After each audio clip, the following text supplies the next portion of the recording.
Oh,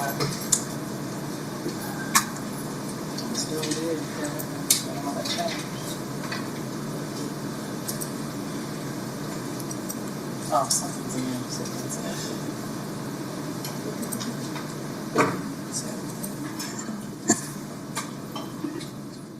Mr. Chair, can we have a voice vote to adopt the agenda? All in favor say aye. Aye. Any opposed? Vote is closed. 4 yeas, 0 nays. The agenda has been adopted. Can we have a motion to approve the minutes? Do we need to do a voice vote for that? Yes. All in favor? So, looking for a motion. The mover is Councilmember Westmoreland. Seconder is Councilmember Juan. A voice vote. All in favor, say aye. Aye. All opposed? Vote is closed. Minutes have been approved. 4 yeas, 0 nays. The public comment. We have about 7 people signed up for public comment. The first public commenter today is Ms. Kim Scott.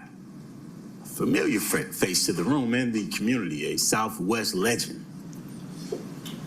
All right, good morning. To CUC Chair, Councilmember Lewis, and the rest of the CUC council members. Again, my name is Kim Scott, and I currently serve as the chair of the Entrenchment Creek Community Stewardship Council and executive director of Georgia WAND Education Fund, Inc. I'm here this morning to speak on behalf of the Custer Avenue Capacity Relief Project in the Peoplestown neighborhood. For months, residents have sought transparency and meaningful dialogue about the project's impacts, yet our repeated requests to meet with city representatives have gone unanswered. The community remains deeply concerned that the project fails to adequately address the combined sewer and broader stormwater management issues that continue to affect the neighborhood. After years of being told that there would be phased projects to alleviate the flooding and provide infrastructure relief, now the community is being faced with a 7-acre vault on top of it with park-like amenities that will take up the entire block bounded by Atlanta Avenue and Conley. The recent announcement of a ribbon-cutting ceremony at NPUV's meeting this month without prior engagement with affected residents was both disappointing and alarming. So we respectfully request the following in today's meeting for your consideration.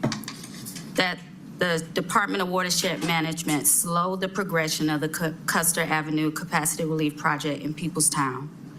We've already reached out to Mayor Dickens' office to request a meeting and are currently awaiting a response and a date. Before any construction begins, we're asking for a genuine community-led meeting to ensure local voices are heard and considered. And lastly, our aim is not a temporary fix, but a long-term sustainable solution that reflects the needs and priorities of all Peoplestown residents. Thank you for your time and attention to this urgent matter. And can we have someone from Watershed come over and speak with Ms. Scott? Ms. Scott is a voice that we truly trust and we respect on the south side of the city. A little bit of Peoplestown will be in District 12, so I'll be more active in that community coming about.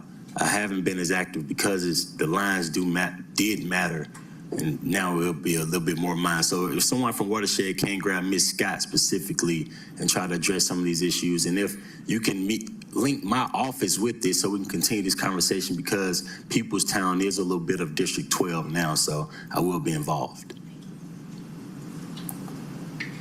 The next speaker is Ms. Cherie Brown. Miss Cherise Brown.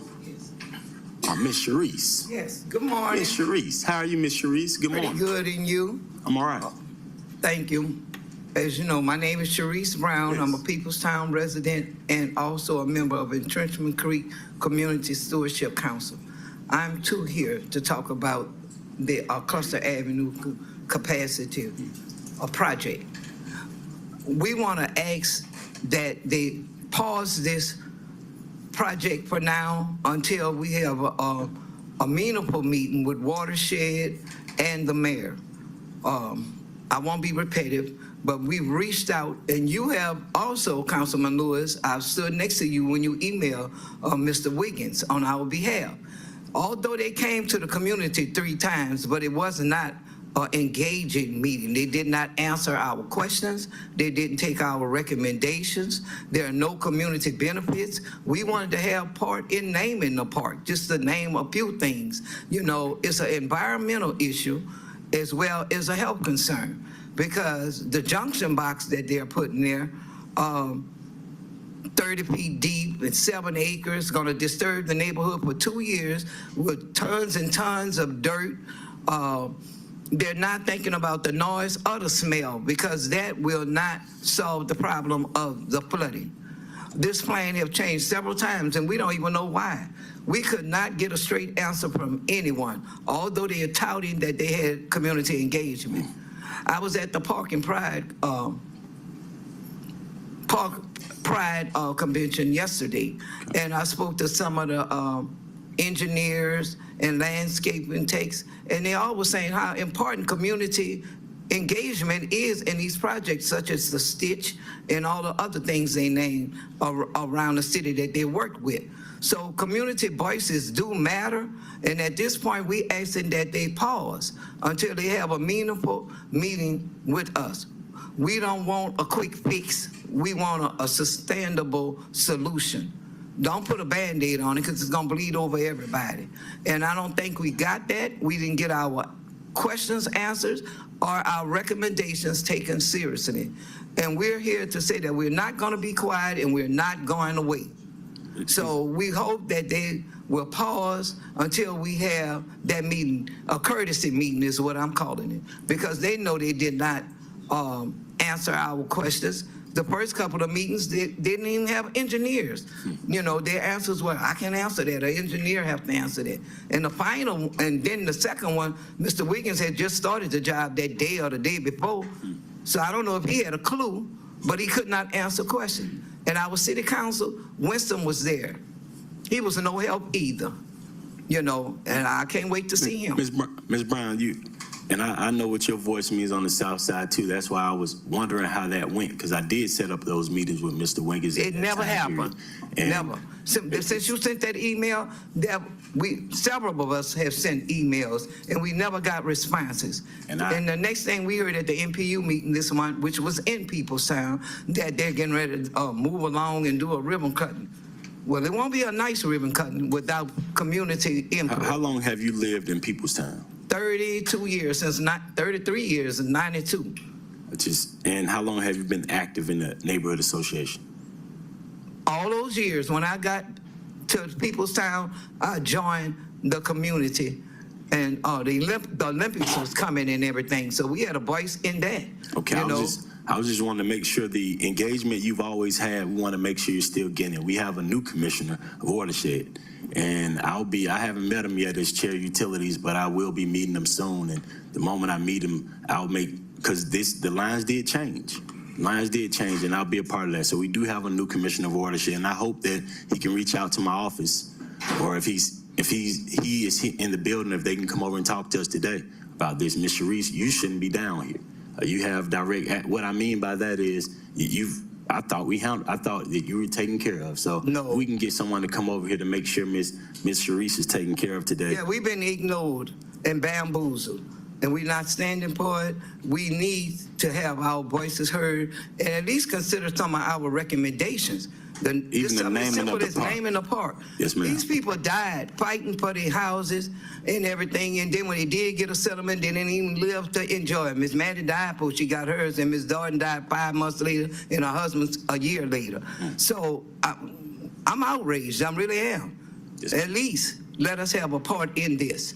So I feel like they're working on.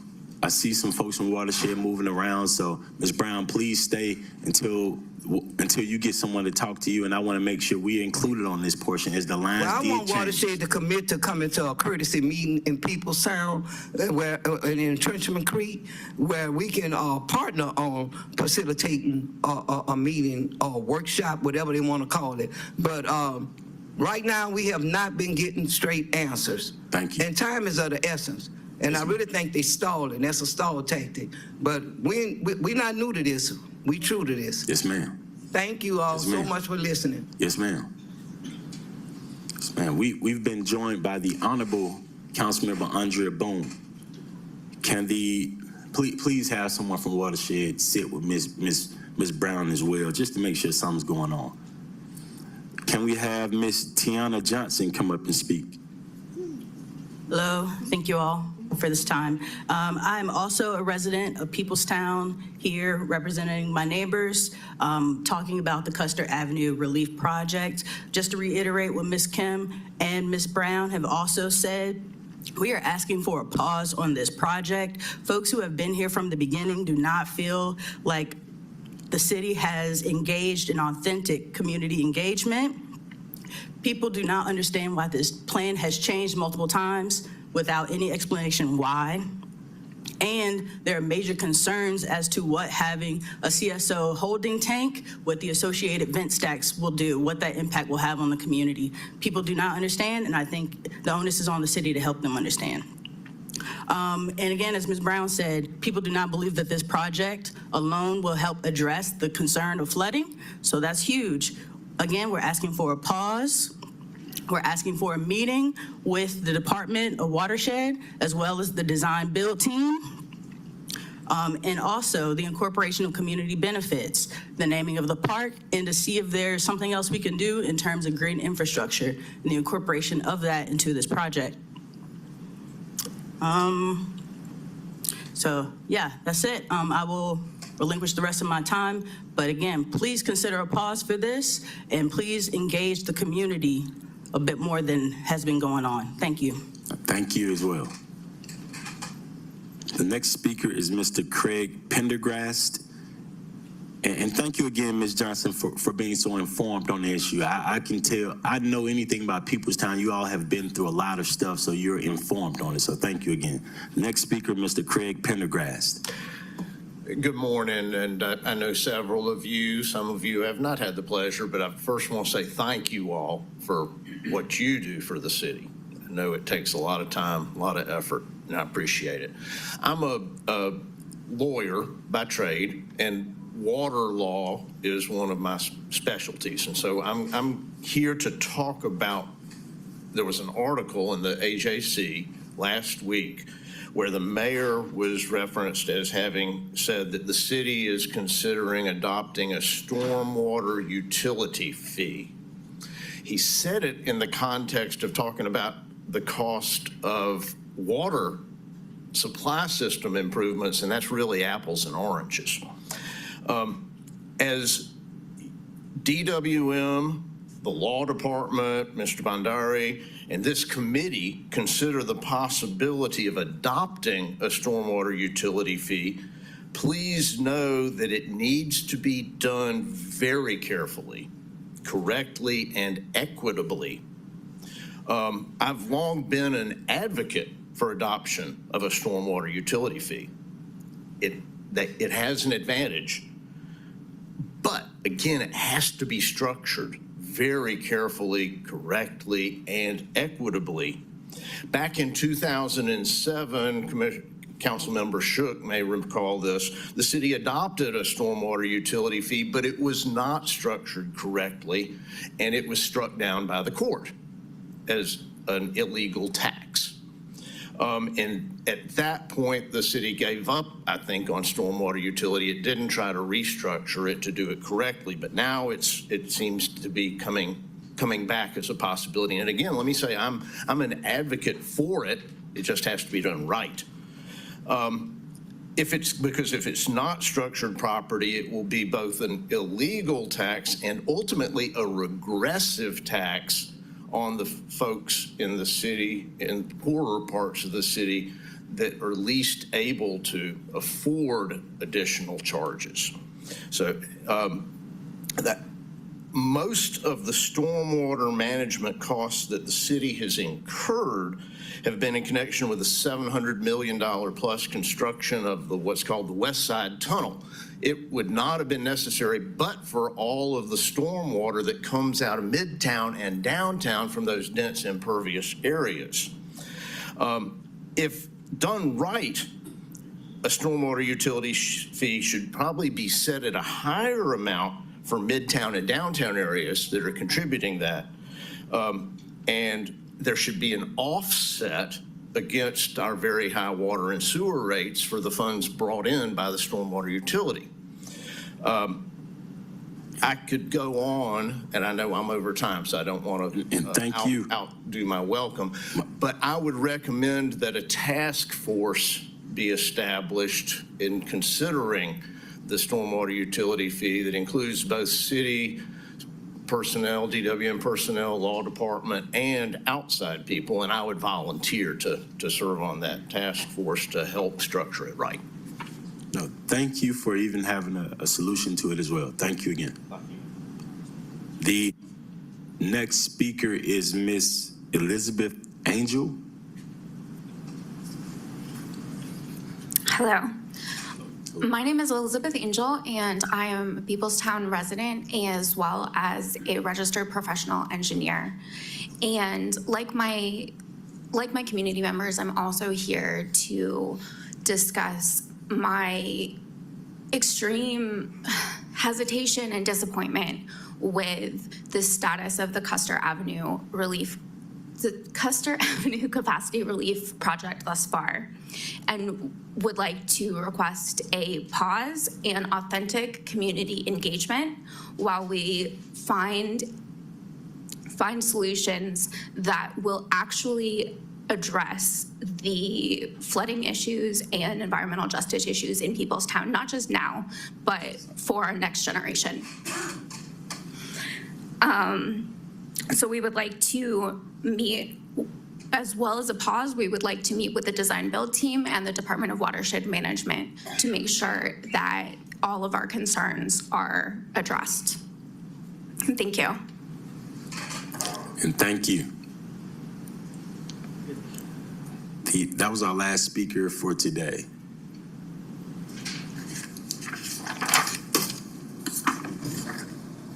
Mr. Johnson, can we go into our communications? Yes, Mr. Chair.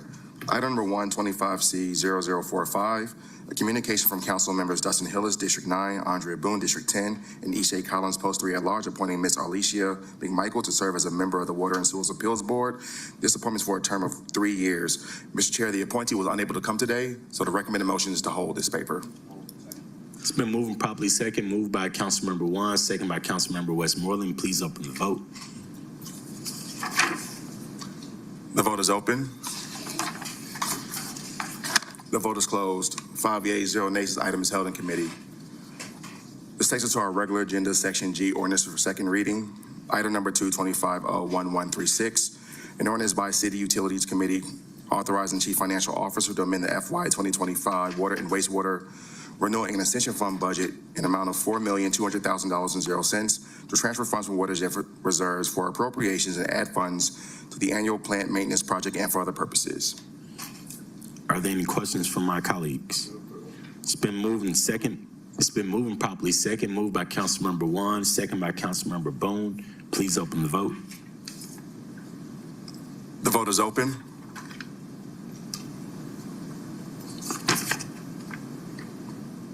The vote is closed. 5 yeas, 0 nays. This item is favorable. Item number 325-1137, an ordinance by City Utilities Committee waiving Part 2, Chapter 2, Article 10, Division 4 of the Atlanta City Code to authorize the mayor as designee to execute the third amendment to contract number listed herein, emergency contract for major electrical repairs and services with Lakeshore Engineering LLC on behalf of the Department of Watershed Management to extend the term of the agreement for a period not to exceed 9 months, retroactively effective from January 11, 2025 through October 10th, 2025, for time only, authorizing the mayor or his designee to ratify services rendered in connection with the agreement beginning January 11, 2025 through the execution of the third amendment and for other purposes. Can we have the department coming up? We have a question from Councilmember Wan.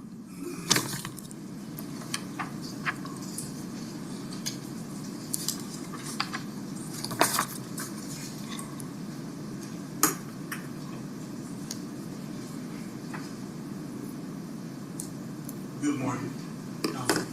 What's the pleasure, Deputy Commissioner, for the Office of Water Treatment and Reclamation.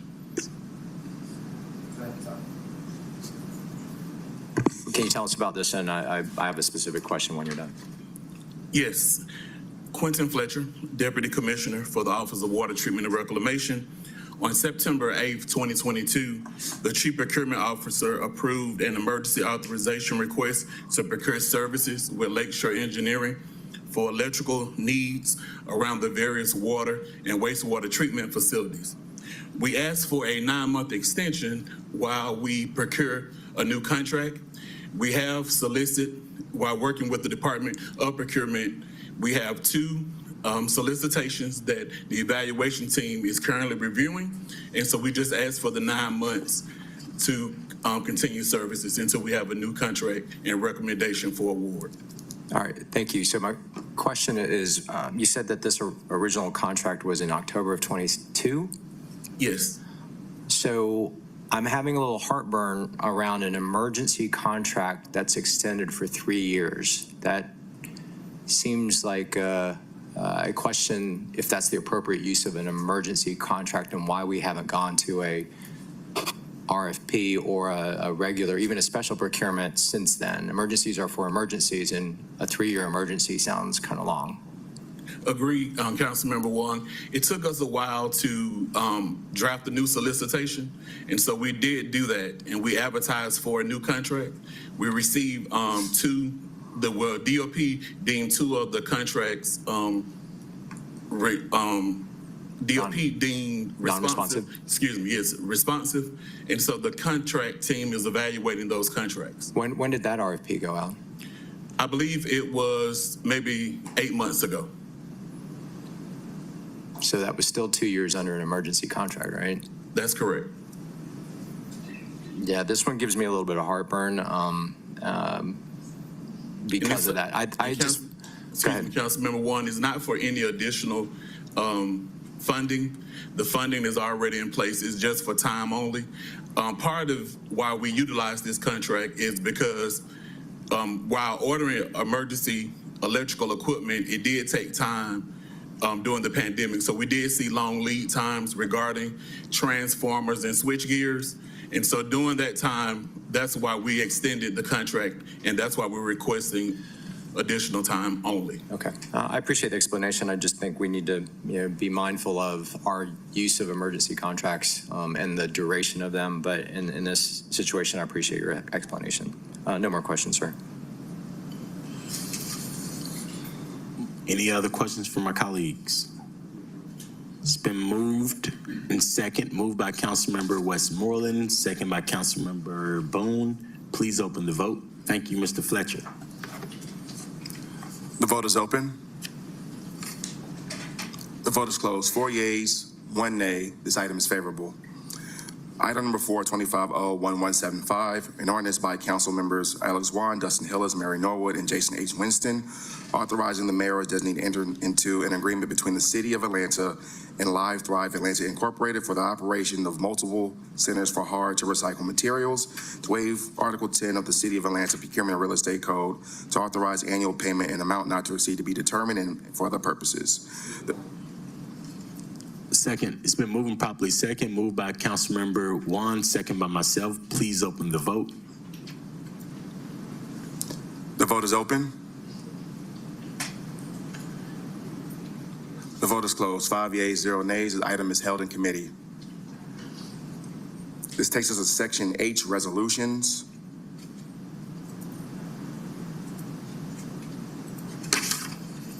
Item number 5, 25R3284, a resolution by Councilmember Ishay Collins authorizing the mayor or designee to execute an agreement to accept an in-kind donation of services and materials from the Georgia Power Company on behalf of the Mayor's Office of Sustainability and Resilience and the Department of Enterprise and Asset Management to conduct a building audit and implement aerosol HVAC sealing technology for multiple buildings in amount not to exceed $142,500.00 and for other purposes.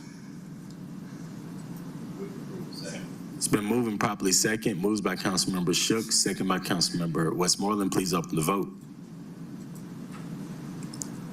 The vote is open. The vote is closed. 5 yeas, 0 nays. This item is favorable. Item number 6, 25R3295, a resolution by Councilmember Jason H. Winston and Andrea L. Boone authorizing the mayor or designee to execute the second amendment to agreement listed herein maintenance agreement for permeable pavers with Mariani Enterprises doing business as Ed Castro Landscape on behalf of the Department of Watershed Management to add funds to the agreement, an amount not to exceed $720,037.50 for paver restoration services. All contracted work will be charged to and paid from the fund, department, organization, and account number listed herein and for other purposes. It's been moved and properly second. Moved by Councilmember Juan, second by Councilmember Westmoreland. Please open the vote. The vote is open. The vote is closed. 5 yeas, 0 nays. This item is favorable. Mr. Chair, we have two items coming off held today. The first is item number 7 on page 4. May I sound the caption? Please do. Item number 724-1701, an ordinance by City Utilities Committee authorizing Chief Financial Officer to amend the FY 2025 Water and Wastewater Renewal and Extension Fund budget an amount of $2,029,694.44 to transfer funds from watershed reserves for appropriations and add funds to the Entrenchment Creek WRC decommissioning project and for other purposes.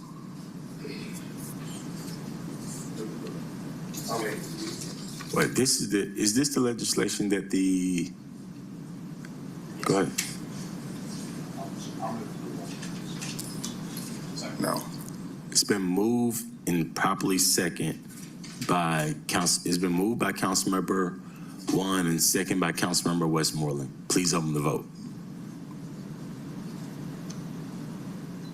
The vote is open. Can I have someone from DPW come up and talk about this? I have a couple of questions. So it says, Mr. Fletcher.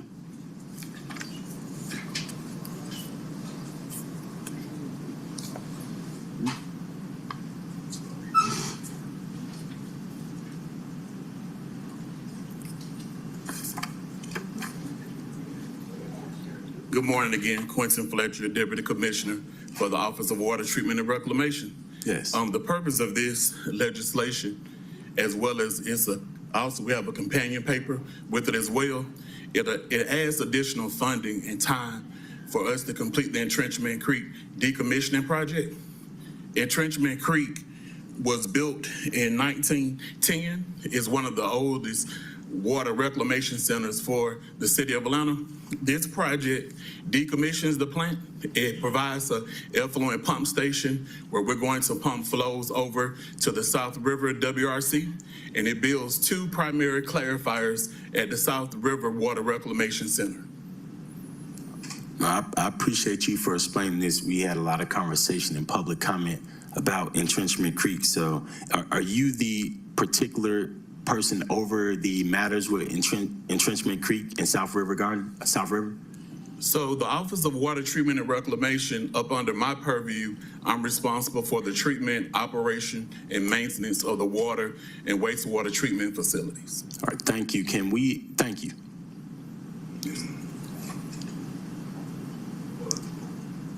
The vote is closed. 5 yeas, 0 nays. This item is favorable. The last item, item number 1025-1113, requires a substitute that changes the caption. May we have a motion to bring forth the substitute? So moved. It's been moved and properly second, moved by myself, second by Councilmember Juan. Please open the vote.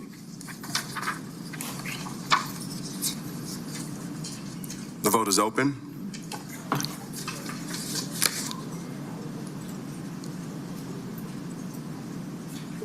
Will everyone please vote?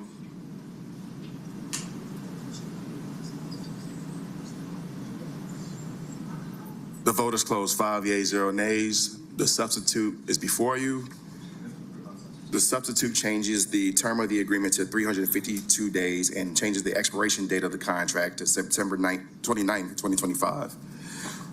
Item number 10, 25-1113, a substitute ordinance by City Utilities Committee, an ordinance waiving Part 2, Chapter 2, Article 10, Division 4 of the Atlanta City Code to ratify services rendered in connection with agreement listed herein, Entrenchment Creek WRC decommissioning, and South River WRC primary clarifiers replacement with PC Lewis, a joint venture, beginning October 1st, 2024, through the execution of the 4th change order, to authorize the mayor or his designee to execute the 4th change order to the agreement on behalf of the Department of Watershed Management for an additional $300 52 days for final completion due to unforeseen repairs needed to complete the project, retroactively effective from October 1st, 2024 to September 19th, 2025, in amount not to exceed $3,754,184.00.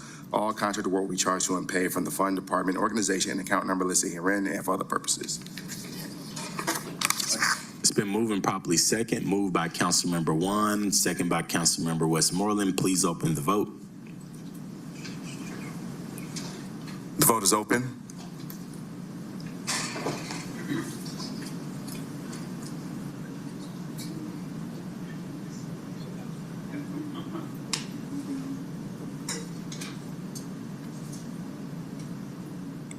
Will everyone please vote?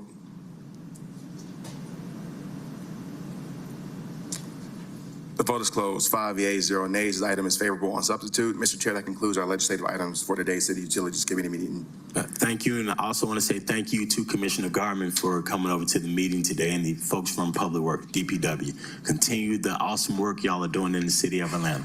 Thank you. Yes, thank you all so much for the great work you all are doing, keeping our streets very clean, making sure that the illegal dumping is taken care of. Thank you all so much for answering the call. Meeting adjourned.